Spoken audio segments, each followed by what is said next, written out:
Assalamualaikum warahmatullahi wabarakatuh. Hai anak-anak ibu, bertemu lagi dengan Bu Mona dalam pelajaran pendidikan agama Islam kelas 2, pelajaran keempat semester 2. Bagaimana kabar kalian hari ini? Semoga kita semua dalam keadaan sehat dan selalu dalam lindungan Allah Subhanahu wa Ta'ala. Amin. Hari ini Bu Mona akan membahas tentang kasih sayang. Sebelum Bu Mona bahas, marilah kita sebaiknya berdoa terlebih dahulu. Bismillahirrahmanirrahim. Rabbi zidni ilma warzuqni fahma. Amin. Materi yang akan Bu Muna yaitu tentang kasih sayang Nabi Yakub alaihi salam. Nabi Yakub adalah putra dari Nabi Ishak bin Ibrahim, sedangkan ibunya adalah anak saudara dari Nabi Ibrahim yang bernama Rifqah binti Azar. Ia adalah saudara kembar dari putra Ishak yang kedua bernama Isu. Antara kedua saudara kembar ini tidak terdapat suasana rukun dan damai, serta tidak ada menaruh kasih sayang satu terhadap yang lain. Bahkan Isu mendendam dengki dan iri hati terhadap Yakub. Jadi Isu sama Yakub itu saudara kembar, tetapi dia tidak rukun dan damai. Isu mempunyai sifat mendendam, dengki, dan iri hati. Sedangkan Yakub memiliki hati yang baik. Melihat sikap saudaranya itu, datanglah Yakub kepada ayahnya untuk mengadukan sikap permusuhan itu. Yakub berkata kepada ayahnya, "Wahai ayahku, tolonglah berikan nasihat kepadaku. Bagaimana caranya menghadapi saudaraku Isu yang membenciku dan selalu menyindirku dengan kata-kata yang menyakitkan hatiku, sehingga menjadikan hubungan persaudaraan kami tidak baik. Dia marah karena ayah menjadikan hubungan Dia marah karena ayah memberkahi dan mendoakanku agar aku memperoleh keturunan soleh, rezeki yang mudah, dan kehidupan yang makmur serta kemewahan. Sedangkan Isu itu menyombongkan diri dengan kedua istrinya dari suku Kan'an dan mengancam bahwa anak-anak dan kedua istrinya itu akan menjadi saingan berat bagi anak-anakku kelak. Bagaimana aku dapat mengatasi masalah ini dengan cara kekeluargaan?" Nabi Ishak alaihissalam berkata, "Wahai anakku, karena usiaku yang sudah lanjut, aku tidak dapat menengahi kamu berdua. Ubanku sudah menutupi seluruh kepalaku. Badanku sudah membongkok, raut mukaku sudah kisut berkerut, dan aku sudah berada di ambang pintu perpisahan dari kamu dan meninggalkan dunia yang fana ini. Aku khawatir bila aku sudah mati, gangguan saudaramu yang bernama Isu ini kepadamu akan makin meningkat dan ia secara terbuka akan memusuhimu, berusaha mencari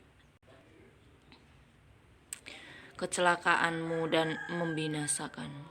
Kamu harus pergi meninggalkan negeri ini dan berhijrahlah ke Fadan Aram di daerah Irak sana. Di sana ada saudara ibumu yang bernama Laban bin Batuil. Engkau dapat meminta untuk dinikahkan dengan salah seorang putrinya. Dengan demikian menjadi kuatlah kedudukan sosialmu disegani dan dihormati orang karena kedudukan mertuamu yang menonjol di mata masyarakat. Pergilah engkau ke sana dengan iringan doa dariku. Semoga Allah memberkahi perjalananmu, memberi rizki murah dan mudah serta kehidupan yang tenang dan tentram.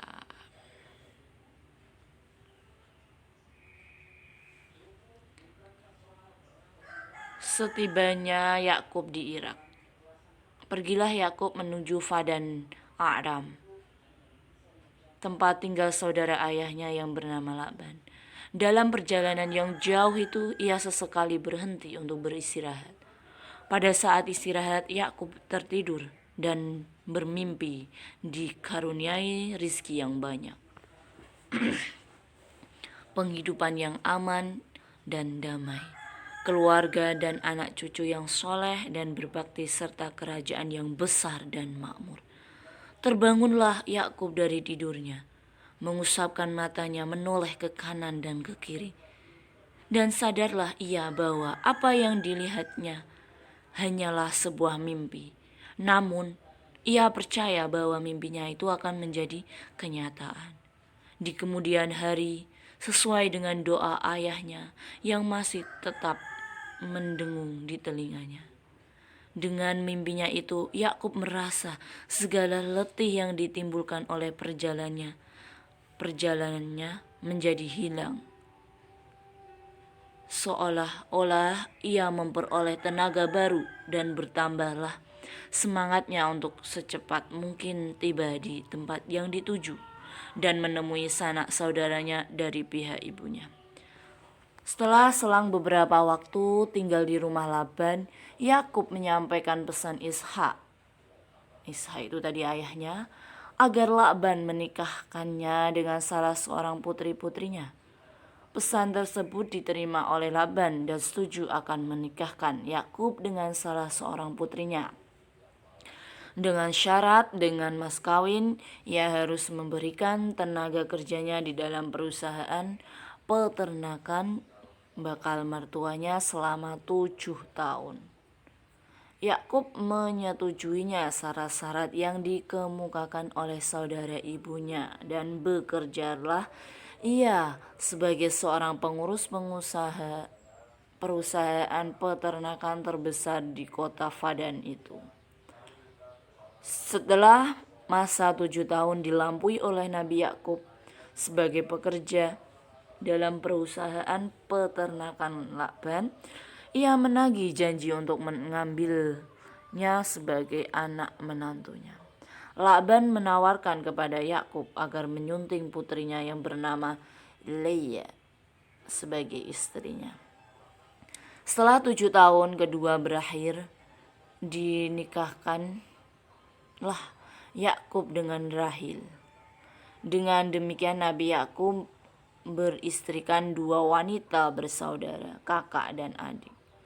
Hal itu menurut syariat dan peraturan yang berlaku pada waktu itu tidak ada larangan menikahi kakak beradik. Nabi Yakub dikaruniai 12 anak, di antaranya Yusuf dan Bunyamin dari ibu Rahil, sedangkan yang lainnya dari Leah. Jadi Nabi Yakub itu dinikahkan oleh Laban dengan putrinya yang bernama Leah dan Rahil. Leah dan Rahil ini bersaudara, kakak beradik. Dan Nabi Yakub menikah dengan Rahil itu dikaruniai